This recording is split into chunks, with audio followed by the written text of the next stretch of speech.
was an art practiced by Shinto priests thousands of years ago, and it has been brought into the 90s by a woman whose last name, spelled backwards, is Images.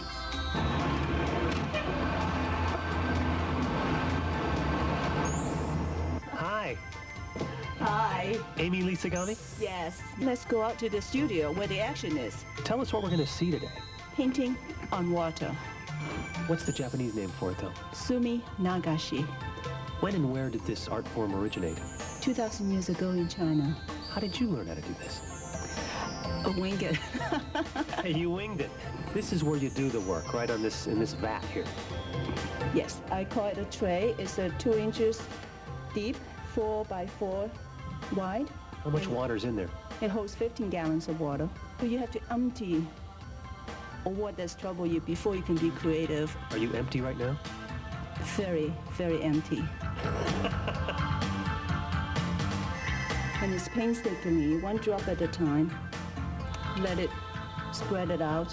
People think of chaos as something is turbulence, all mixed up. You don't know which way is up. It's all very negative. But I think you can order chaos so that it can be beautiful. Now, you were an engineer for many years. What made you choose to take this up? Midlife crisis. What do you use these toothbrushes over here for? How do you choose what kind of paper to use? I experiment with all kinds.